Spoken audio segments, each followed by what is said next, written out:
আসসালামু আলাইকুম dear students.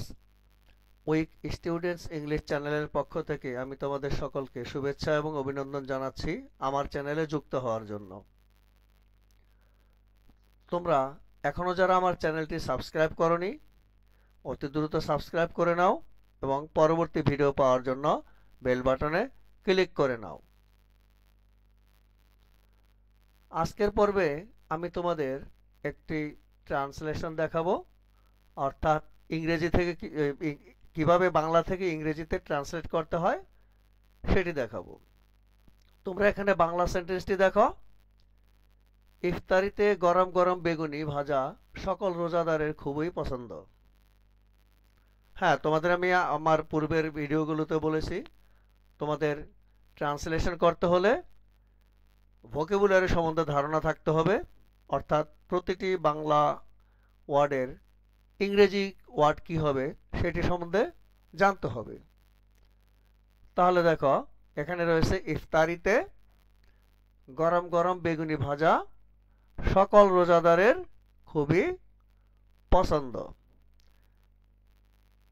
আমরা যদি এখানকার সেন্টেন্স ওয়ার্ডগুলিকে একটু আলাদা করে দেখাই, ইফতারিতে দেখো, ইফতারিতে এটির ইংরেজি কি হয় দেখো, ইন ইফতার, ইন ইফতার।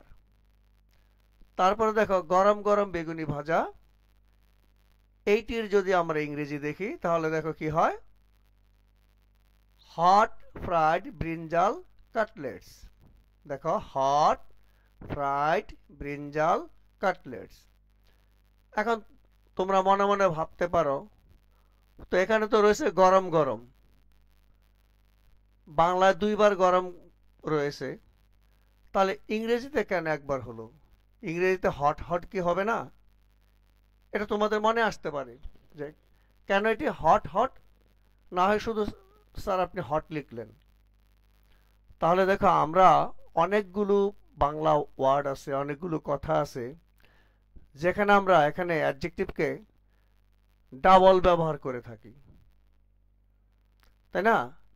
কিন্তু ইংরেজিতে কিন্তু সেই ওয়ার্ডের ডাবল লেখার কোনো প্রয়োজন নেই, ইংরেজিতে একবার লিখলেই হয়। এখানে বাংলা হয়েছে গরম গরম, কিন্তু ইংলিশে শুধু হয়েছে হট। আর ভাজা হচ্ছে ফ্রাইড, বেগুনি, আমরা বেগুনটাকে তো কেটে কেটে একটা পিস করে তারপর এটা বানানো হয়, তাই ব্রিঞ্জাল কাটলেটস, এখানে হবে ব্রিঞ্জাল কাটলেটস। এবার রয়েছে সকল রোজাদারের, দেখো all fasting Muslims, all fasting Muslims খুবই পছন্দ। এখান থেকে পছন্দ কথাটি কিন্তু একটু নাউন হিসেবে বসবে, খুবই পছন্দ। আর এখানে খুবই বাংলায় কিন্তু এই যে খুব, যেটা ইংরেজিতে অ্যাডভার্ব হয়, এটা কিন্তু এখানে নাউনের আগে বসে, কিন্তু ইংরেজিতে কিন্তু সেটা বসানোর সুযোগ নেই। তাই এখানে এটাকে ভেরি না দিয়ে এ ফেভারিটটি শুধু লিখলাম, এ ফেভারিট। এখানে কারণ তোমরা জানো শুধু নাউনের পূর্বে কখনোই অ্যাডভার্ব বসে না।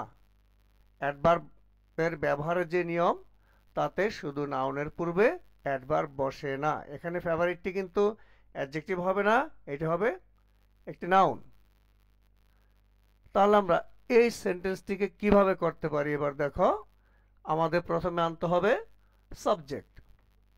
এখানে তো প্রথমে ছিল ইফতারিতে, তোমরা সকলেই জানো বাংলায় কিন্তু সাবজেক্ট শুরুতে থাকে না, কিন্তু ইংরেজিতে সাবজেক্ট শুরুতে লিখতে হবে। তাহলে ইংরেজি এখানে কি সম্পর্কে বলা হয়েছে?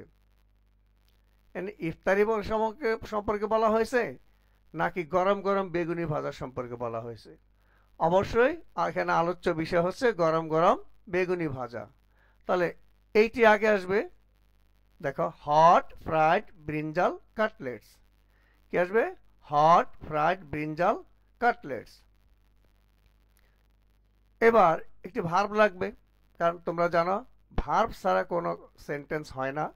এখন বলতে পারো তোমরা যে স্যার এখানে কেন দেখালেন না, এখানে কেন ভার্বটি দেখালেন না? হ্যাঁ, তোমরা জেনে রাখো যদি বি ভার্ব হয় তাহলে কিন্তু এইটি সাধারণত আমরা সাইলেন্ট রাখি। এগুলো বাংলা বলতে গিয়ে সাইলেন্ট রাখি, কিন্তু ইংরেজিতে এটি দেখাতে হয়। তাই এখানে কাটলেটস একটির বেশি এবং এটা V1, তবে আর। এবার এই যে এখানে খুবই পছন্দ, এই ফেভারিট, এখানে খুবই পছন্দ এই কথাটা অবজেক্ট হিসেবে বসেছে, তাহলে এখানে এটি চলে আসলো। আবার এরপরে আসলো অল ফাস্টিং মুসলিমস। এখন এখানেও কিন্তু একটি প্রশ্ন তোমরা করতে পারো যে স্যার এখানে অব কেন বসলো? অব তো স্যার আপনি এখানে দেখাননি। তাহলে দেখো, একটি কথা জেনে রাখো, কখনো যদি কোনো নাউনের পরে আরো একটি নাউন বসে তাহলে কিন্তু সেই দ্বিতীয় নাউনের পূর্বে একটি প্রিপজিশন কিন্তু যুক্ত করতে হয়, প্রিপজিশন। তো এখানে ফেভারিট ছিল নাউন, আর এখানে ফাস্টিং মুসলিমস এইটিও ছিল নাউন। এখানে অল অ্যাডজেক্টিভ, ফাস্টিং অ্যাডজেক্টিভ এবং মুসলিমস হচ্ছে নাউন। তাহলে এই যে নাউনটি এখানে যুক্ত করা হলো, এই নাউনের ফেভারিট নাউনের পরে এই ক্ষেত্রে তোমাকে অবশ্যই আর একটি প্রিপজিশন যুক্ত করতে হবে। অর্থাৎ তুমি অতিরিক্ত যতগুলোই তুমি নাউন ব্যবহার করবে ততগুলো প্রিপজিশন কিন্তু এখানে ব্যবহার করতে হবে। তাই এখানে অফ বসেছে। আর এই যে ইন ইফতার, এইটা এখানে সেন্টেন্সের শেষে বসেছে। এটি কিন্তু তোমরা শুরুতেও লিখতে পারো, in iftar hot fried brinjal cutlets are a favourite of all fasting Muslims, এভাবে লিখতে পারো, অথবা এটি ইন ইফতার লাস্টেও তোমরা লিখতে পারো। তাহলে সঠিক উত্তরটি কি আসে? Hot fried brinjal cutlets are a favourite of all fasting Muslims in iftar. আমি আবার বলছি, hot fried brinjal cutlets are a favourite of all fasting Muslims in iftar. তাহলে শিক্ষার্থী বন্ধুরা, আমি এই ভিডিওটি এখানে শেষ করছি। ইনশাল্লাহ পরবর্তী ভিডিওতে আবার দেখা হবে।